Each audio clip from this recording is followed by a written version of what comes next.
श्री आदित्यकवचं विनियोगः। ॐ अस्य श्री आदित्यकवचस्तोत्रमहामन्त्रस्य अगस्त्यो भगवान् ऋषिः अनुष्टुप् छन्दः। आदित्यो देवता, श्रीं बीजं, ह्रीं शक्तिः, सूं कीलकं। मम आदित्यप्रसादसिद्ध्यर्थे पाठे विनियोगः। जपाकुसुमसङ्काशं द्विभुजं पद्महस्तकं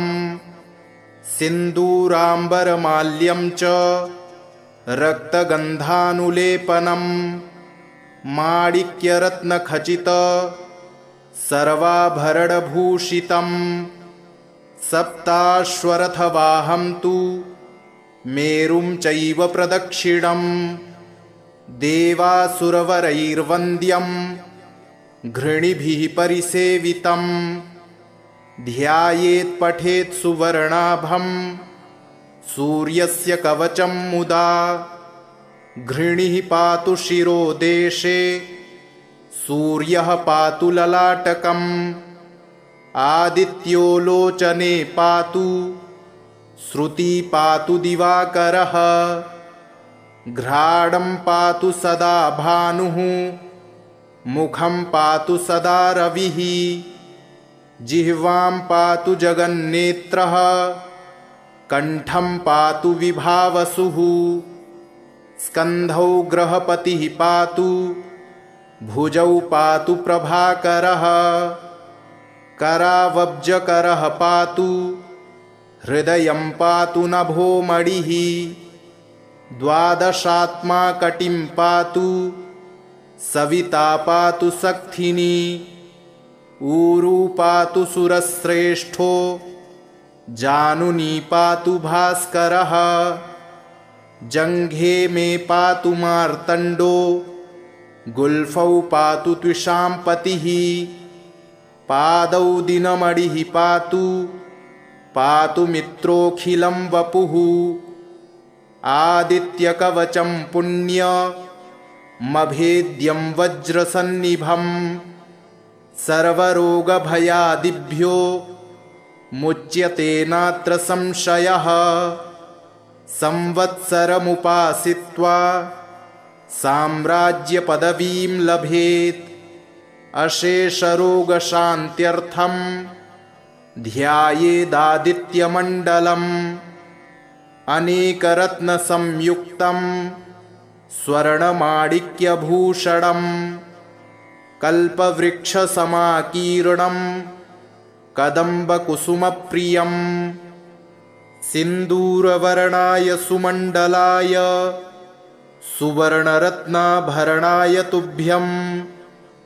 पद्मादिनेत्रे च सुपङ्कजाय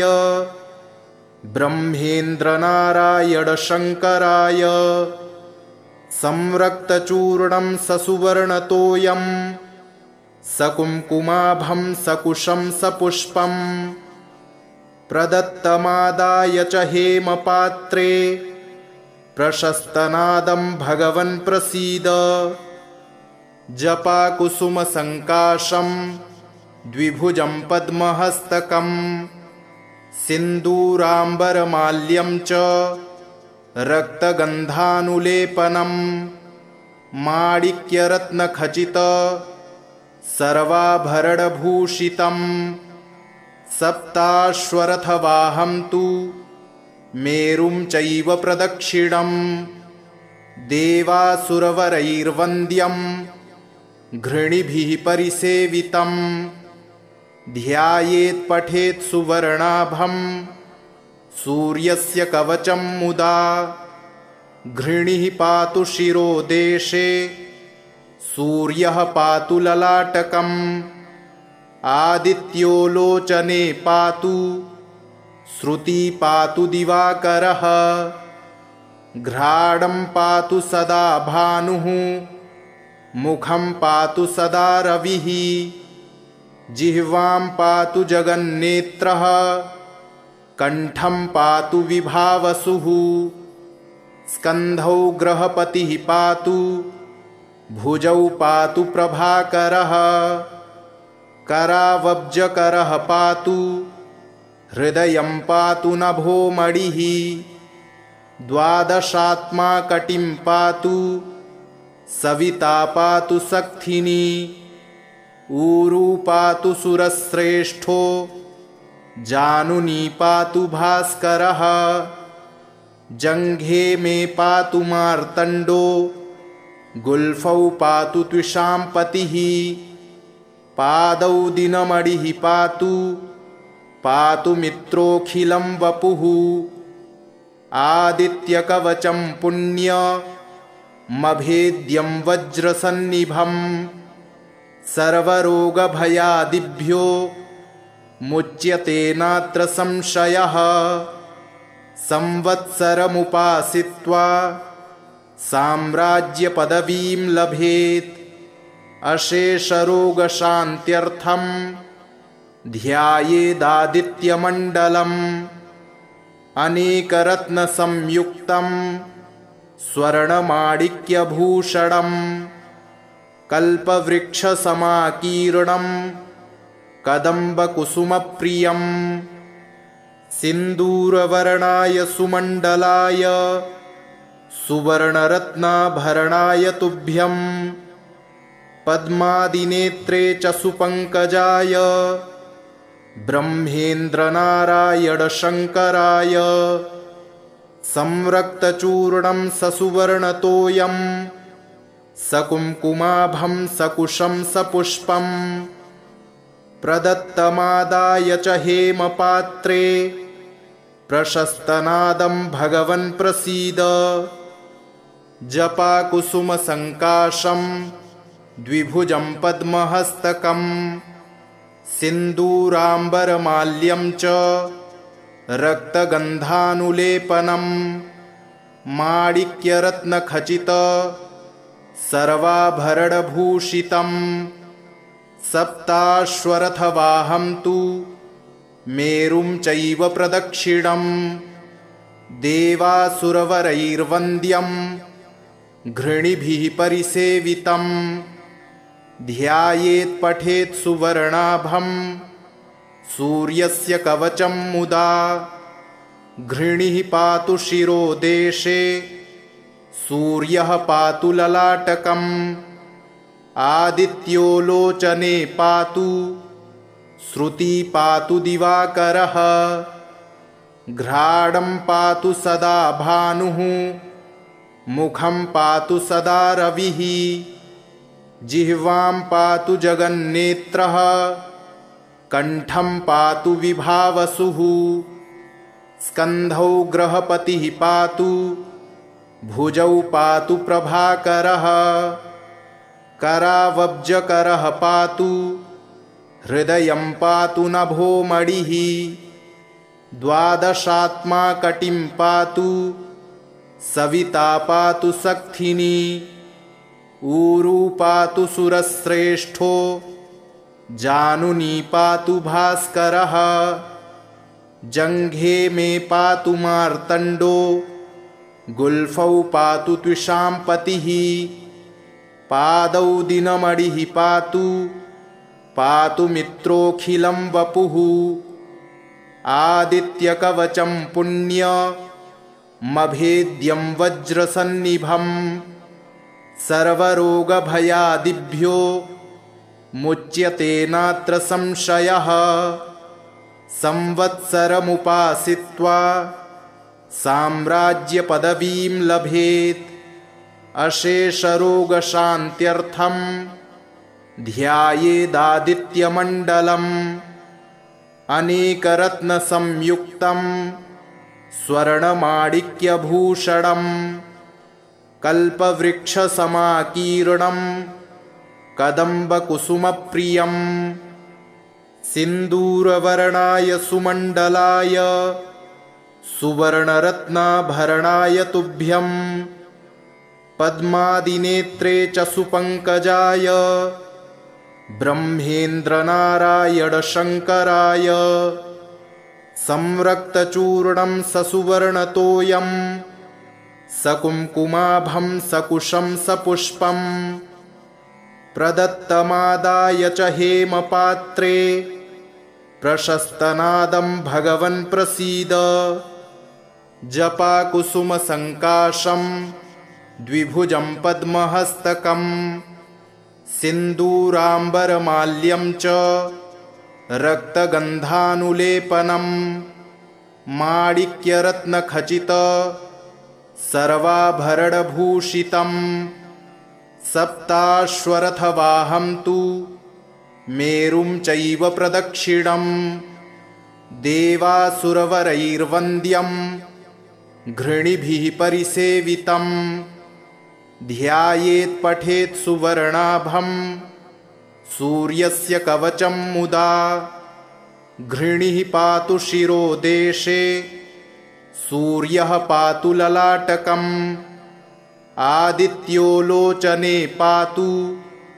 श्रुति पातु दिवाकरः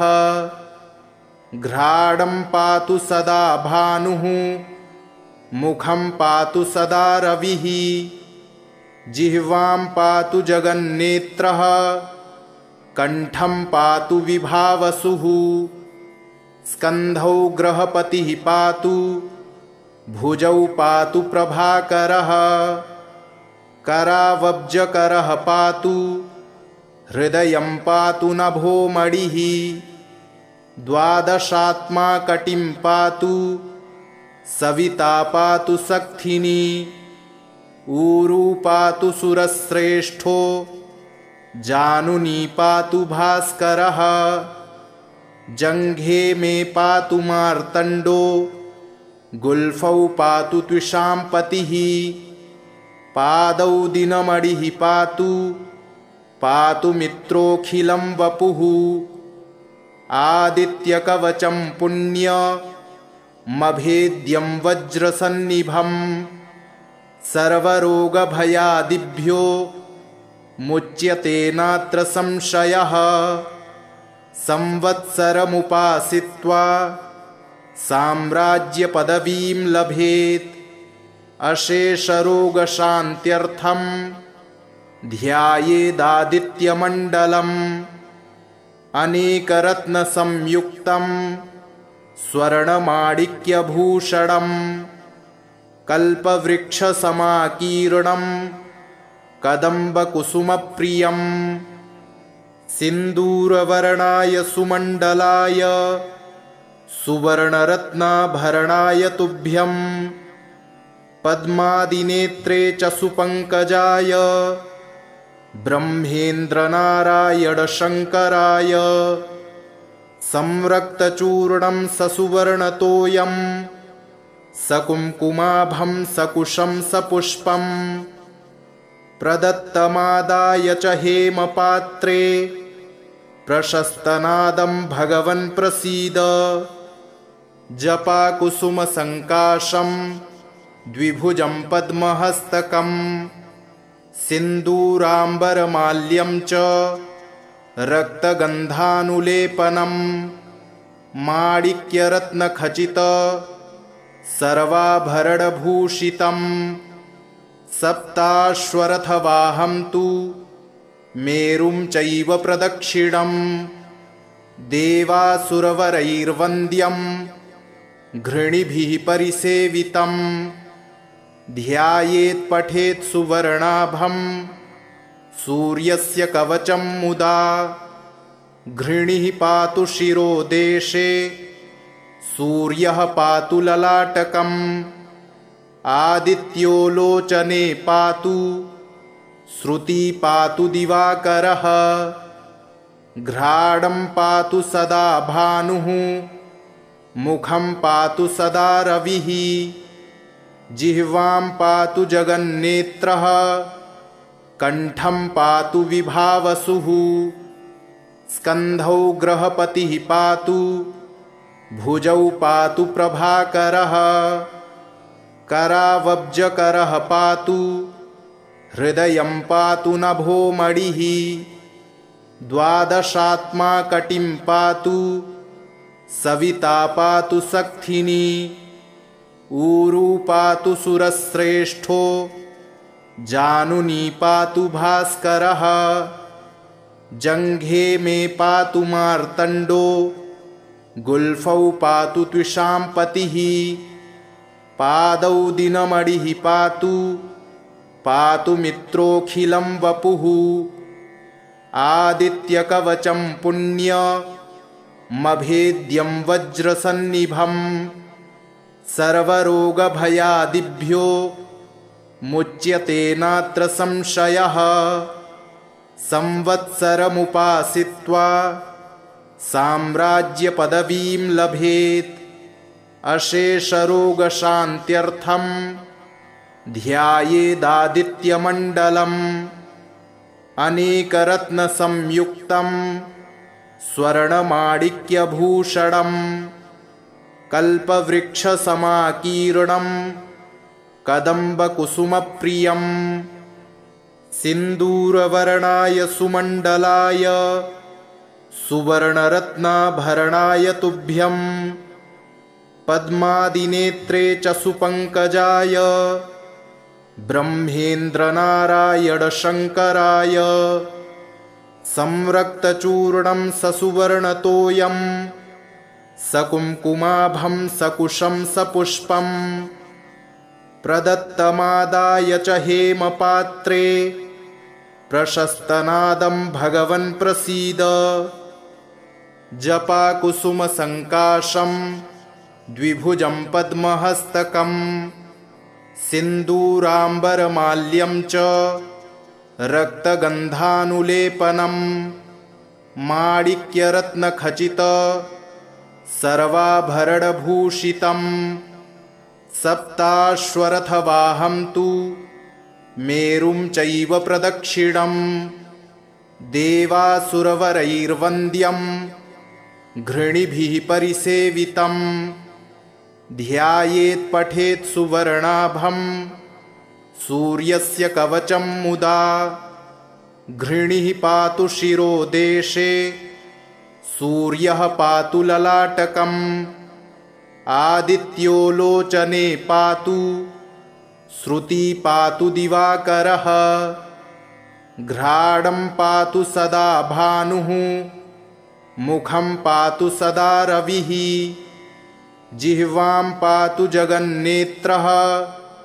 कण्ठं पातु विभावसुः स्कन्धौ ग्रहपतिः पातु भुजौ पातु प्रभाकरः करावब्जकरः पातु हृदयं पातु नभोमणिः द्वादशात्मा कटिं पातु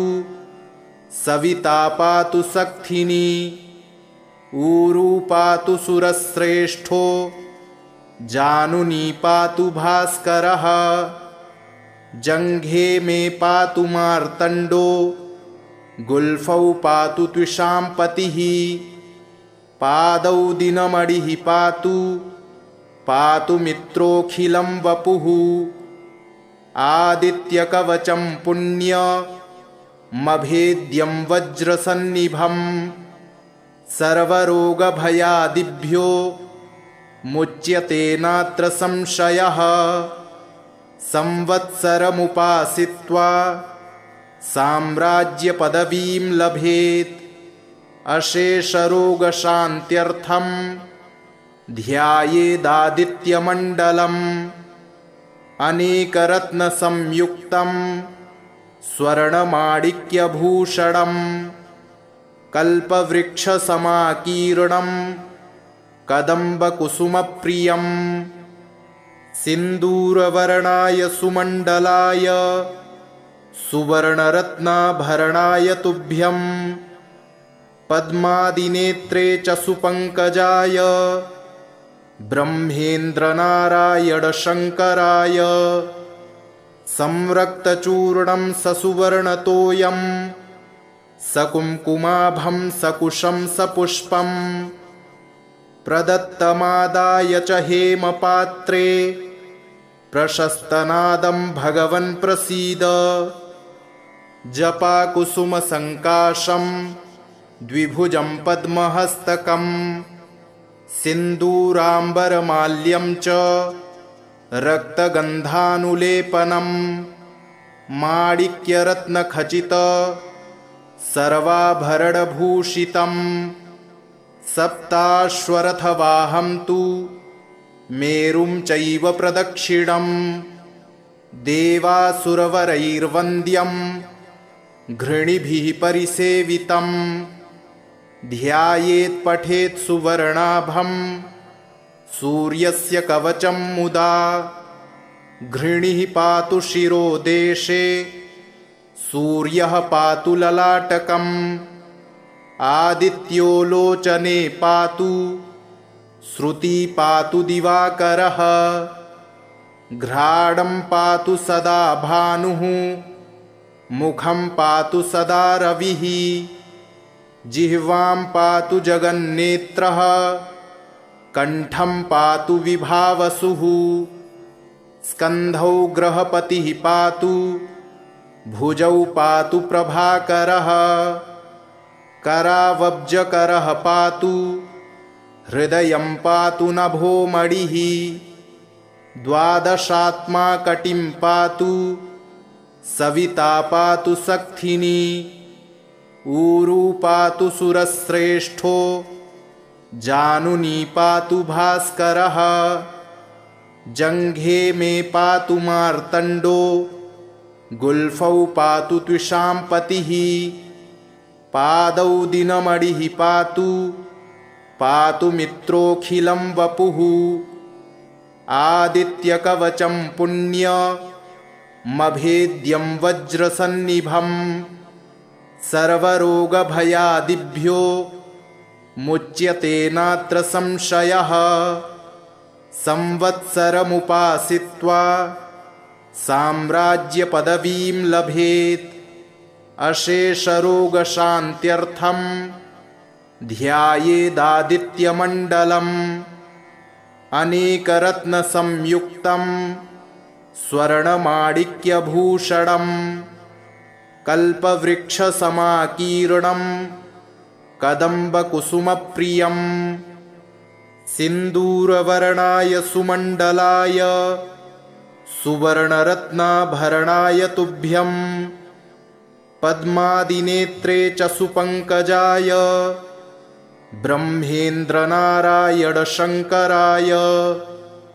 संरक्तचूर्णं ससुवर्णतोयं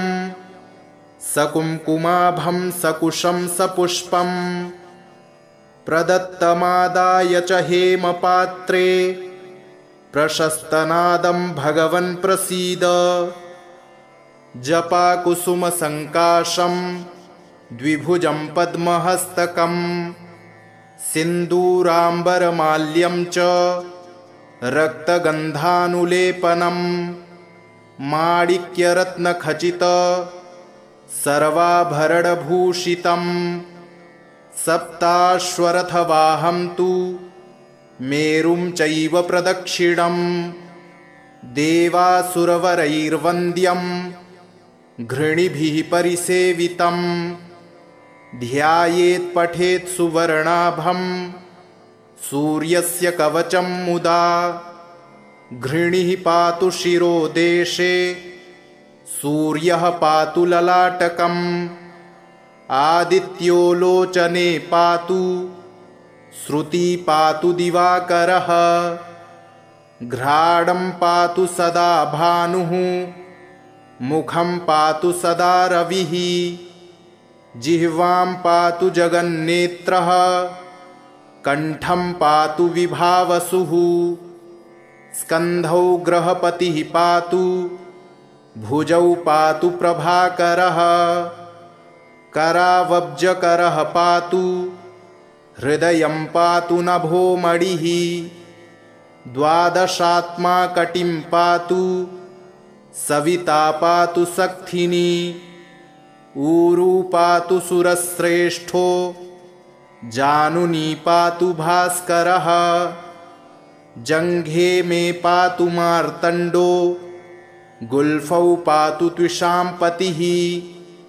पादौ दिनमणिः पातु पातु मित्रोऽखिलं वपुः आदित्यकवचं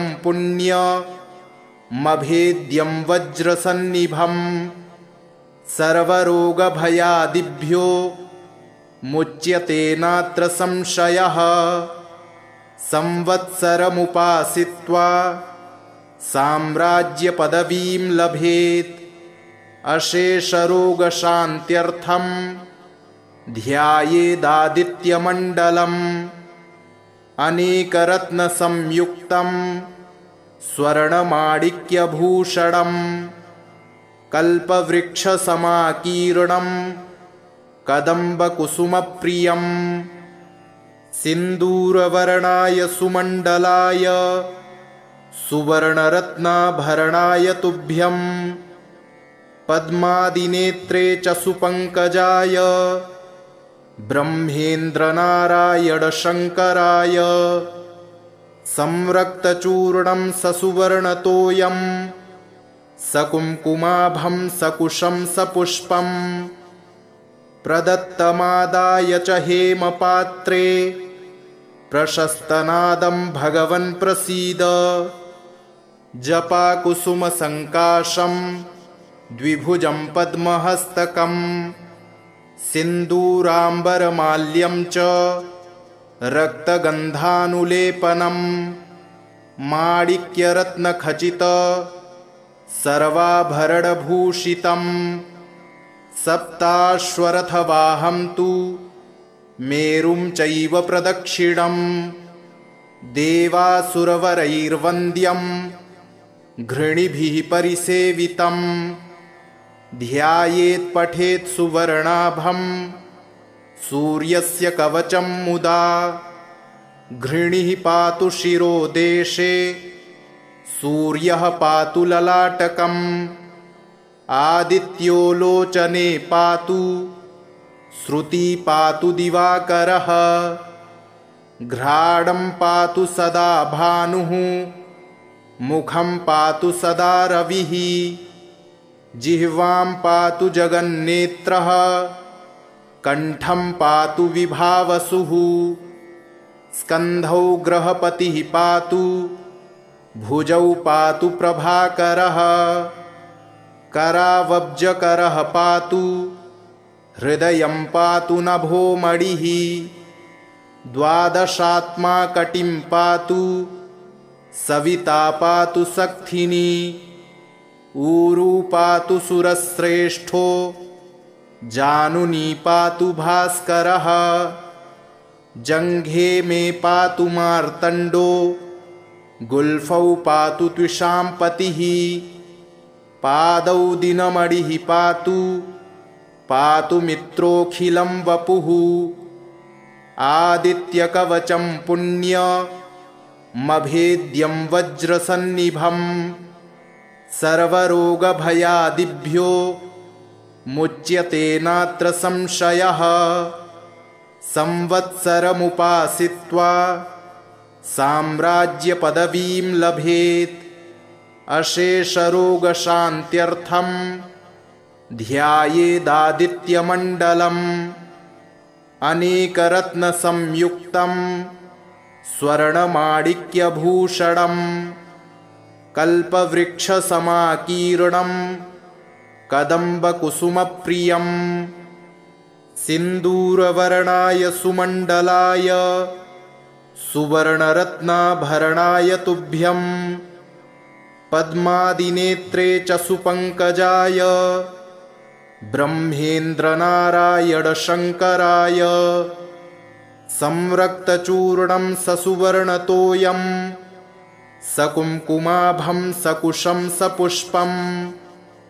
प्रदत्तमादाय च हेमपात्रे प्रशस्तनादं भगवन् प्रसीद। जपाकुसुमसङ्काशं द्विभुजं पद्महस्तकं सिन्दूराम्बरमाल्यं च रक्तगन्धानुलेपनं माणिक्यरत्नखचित सर्वाभरणभूषितं सप्ताश्वरथवाहं तु मेरुं चैव प्रदक्षिणं देवासुरवरैर्वन्द्यं घृणिभिः परिसेवितं ध्यायेत् पठेत् सुवर्णाभं सूर्यस्य कवचं मुदा घृणिः पातु शिरो देशे सूर्यः पातु ललाटकम् आदित्यो लोचने पातु श्रुति पातु दिवाकरः घ्राणं पातु सदा भानुः मुखं पातु सदा रविः जिह्वां पातु जगन्नेत्रः कण्ठं पातु विभावसुः स्कन्धौ ग्रहपतिः पातु भुजौ पातु प्रभाकरः करावब्जकरः पातु हृदयं पातु नभोमणिः द्वादशात्मा कटिं पातु सविता पातु सक्थिनी ऊरू पातु सुरश्रेष्ठो जानुनी पातु भास्करः जङ्घे मे पातु मार्तण्डो गुल्फौ पातु त्विषां पतिः पादौ दिनमणिः पातु पातु मित्रोऽखिलं वपुः आदित्यकवचं पुण्यमभेद्यं वज्रसन्निभं सर्वरोगभयादिभ्यो मुच्यते नात्र संशयः संवत्सरमुपासित्वा साम्राज्यपदवीं लभेत् अशेषरोगशान्त्यर्थं ध्यायेदादित्यमण्डलम् अनेकरत्नसंयुक्तं स्वर्णमाणिक्यभूषणं कल्पवृक्षसमाकीर्णं कदम्बकुसुमप्रियं सिन्दूरवर्णाय सुमण्डलाय सुवर्णरत्नाभरणाय तुभ्यं पद्मादिनेत्रे च सुपङ्कजाय ब्रह्मेन्द्रनारायणशङ्कराय संरक्तचूर्णं ससुवर्णतोयं सकुङ्कुमाभं सकुशं सपुष्पं प्रदत्तमादाय च हेमपात्रे प्रशस्तनादं भगवन् प्रसीद जपाकुसुमसङ्काशं द्विभुजं पद्महस्तकं सिन्दूराम्बरमाल्यं च रक्तगन्धानुलेपनं माणिक्यरत्नखचित सर्वाभरणभूषितं सप्ताश्वरथवाहं तु मेरुं चैव प्रदक्षिणं देवासुरवरैर्वन्द्यं घृणिभिः परिसेवितं ध्यायेत् पठेत् सुवर्णाभं सूर्यस्य कवचं मुदा घृणिः पातु शिरो देशे सूर्यः पातु ललाटकम् आदित्यो लोचने पातु श्रुति पातु दिवाकरः घ्राणं पातु सदा भानुः मुखं पातु सदा रविः जिह्वां पातु जगन्नेत्रः कण्ठं पातु विभावसुः स्कन्धौ ग्रहपतिः पातु भुजौ पातु प्रभाकरः करावब्जकरः पातु हृदयं पातु नभोमणिः द्वादशात्मा कटिं पातु सविता पातु सक्थिनी ऊरू पातु सुरश्रेष्ठो जानुनी पातु भास्करः जङ्घे मे पातु मार्तण्डो गुल्फौ पातु त्विषां पतिः पादौ दिनमणिः पातु पातु मित्रोऽखिलं वपुः आदित्यकवचं पुण्यमभेद्यं वज्रसन्निभं सर्वरोगभयादिभ्यो मुच्यते नात्र संशयः संवत्सरमुपासित्वा साम्राज्यपदवीं लभेत् अशेषरोगशान्त्यर्थं ध्यायेदादित्यमण्डलम् अनेकरत्नसंयुक्तं स्वर्णमाणिक्यभूषणम् कल्पवृक्षसमाकीर्णं कदम्बकुसुमप्रियम् सिन्दूरवर्णाय सुमण्डलाय सुवर्णरत्नाभरणाय तुभ्यं पद्मादिनेत्रे च सुपङ्कजाय ब्रह्मेन्द्रनारायणशङ्कराय संरक्तचूर्णं ससुवर्णतोयं सकुङ्कुमाभं सकुशं सपुष्पं प्रदत्तमादाय च हेमपात्रे प्रशस्तनादं भगवन् प्रसीद इति श्री आदित्यकवचं सम्पूर्णम्।